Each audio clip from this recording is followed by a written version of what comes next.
पहिल्यांदा तर श्री भगवंतांच्या चरणी मी नतमस्तक होतो आणि मला अतिशय आज आनंद आहे की भगवंतांच्या प्रकट दिन उत्सवाच्या निमित्ताने बार्शीच्या ऐतिहासिक नगरीमध्ये मला येण्याची संधी मिळाली आणि विशेषतः आपल्या सगळ्यांना कल्पना आहे की हे अतिशय प्राचीन अशा प्रकारचं मंदिर आहे।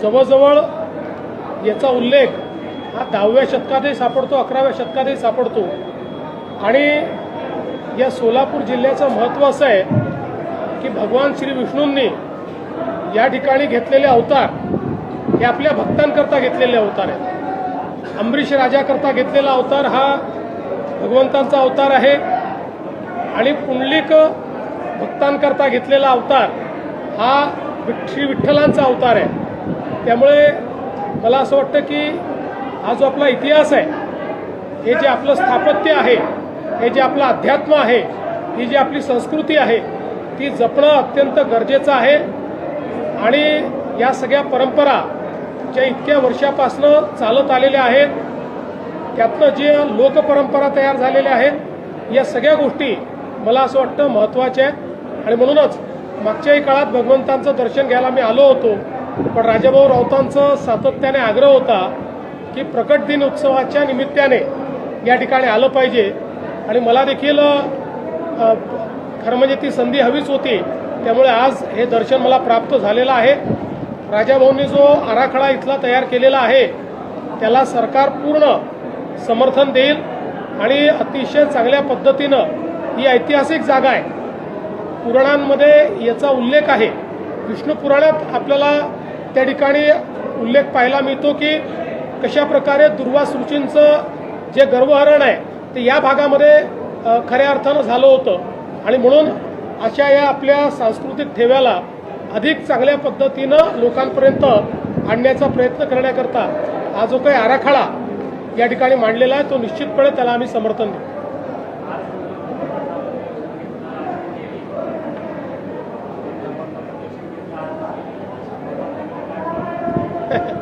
भगवंताने सगळं दिलंच आहे आणि मी तर नेहमी असं म्हणतो की आपले ईश्वर असे आहेत की ज्यांना मागावं लागत नाही। त्यांच्याकडे जाऊन आपण नतमस्तक झालं तर सर्व मनोकामना पूर्ण होतात आणि शेवटी ईश्वरीय शक्ती ही आपल्याला मानसिक बळ देणारी आणि मानसिक बळ मिळालं तर किती प्रश्न समोर आले तरी आपण त्याच्यावर उत्तर शोधू शकतो। भारतीय जनता पार्टी बाबतीत बोललं जातं भाजप हा शहरी लोकांचा आणि शहरी मतदारांचा पक्ष आहे, परंतु मागील 2 महिन्यापूर्वी बार्शी तालुक्यात जिल्हा परिषद आणि पंचायत समितीच्या निवडणुका झाल्या।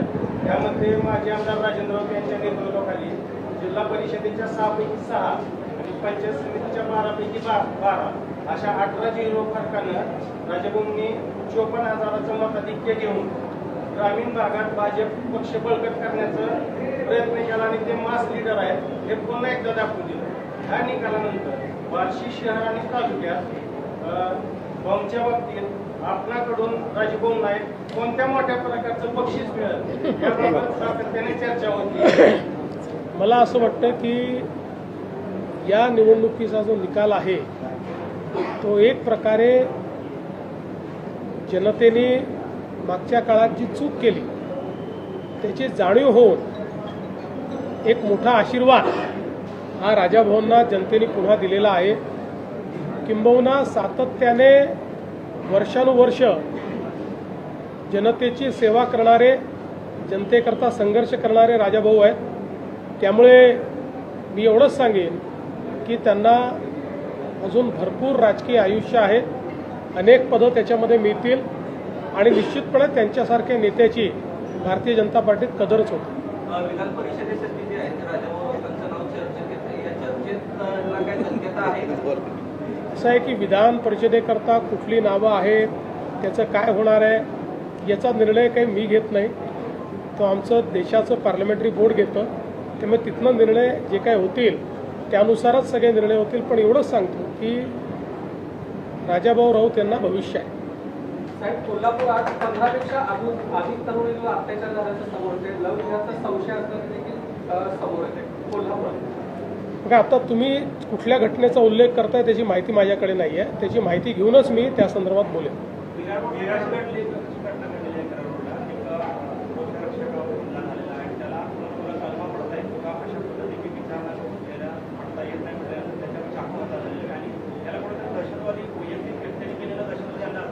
मुळामध्ये एकूण हे जे प्रकरण आहे हे बघितलं तर सेल्फ रॅडिकलायझेशनचं हे प्रकरण आहे.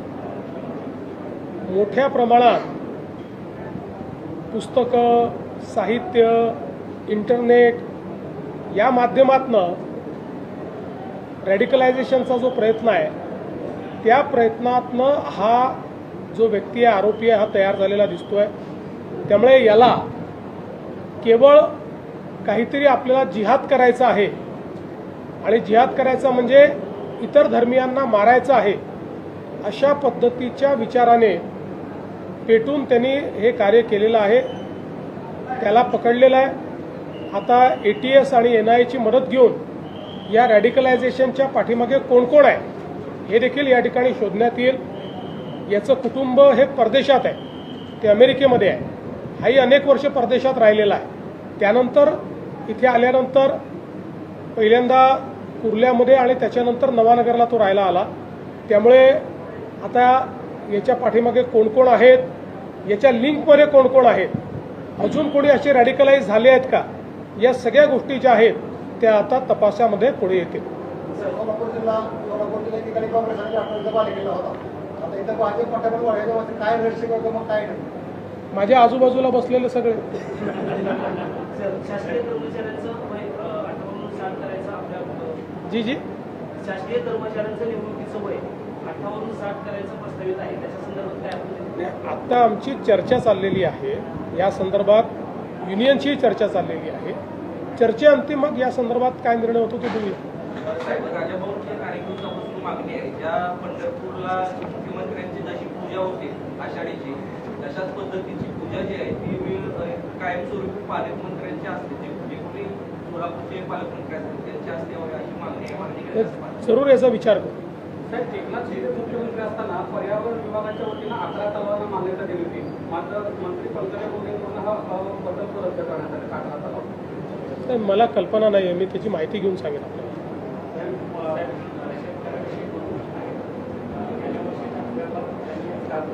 थोडं मोठ्याने.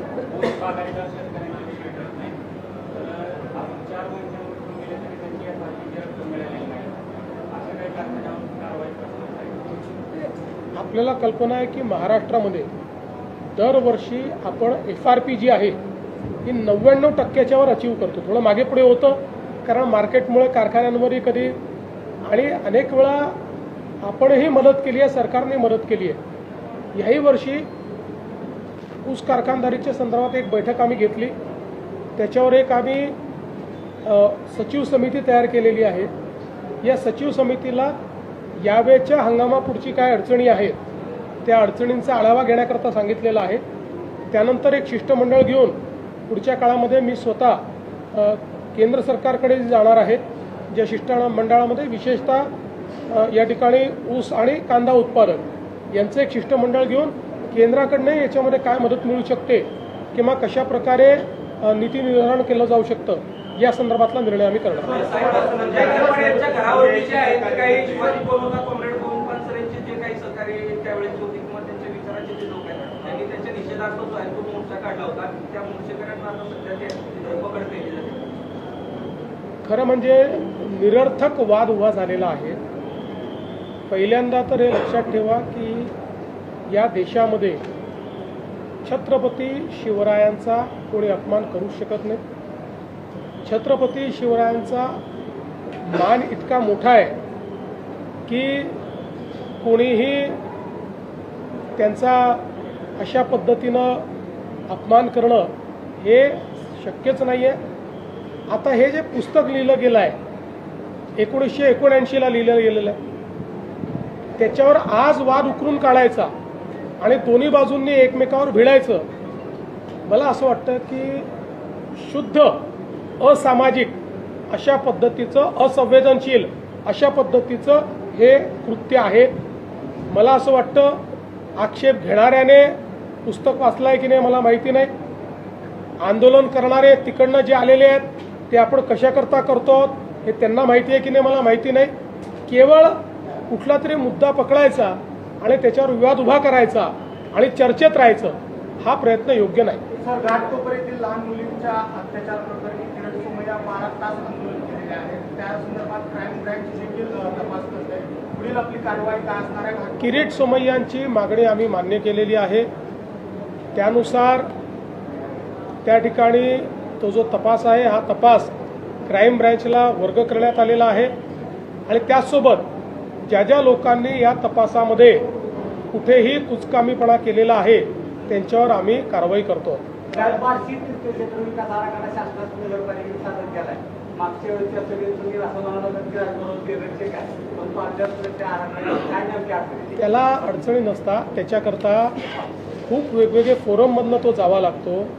आराखडा शासनाला गेला म्हणजे पहिले कलेक्टरची कमिटी असते, त्याच्यानंतर पालकमंत्र्यांची समिती असते, त्याच्यानंतर जिल्ह्याची समिती करून तो राज्याच्या समितीकडे येतो, मग त्याच्यानंतर HPC असते, त्याच्यानंतर मुख्यमंत्री कमिटी असते. एवढ्या सगळ्या याच्यातनं एक आराखडा जातो. त्यामुळे तो प्रोसेसमध्ये आहे. चला, धन्यवाद.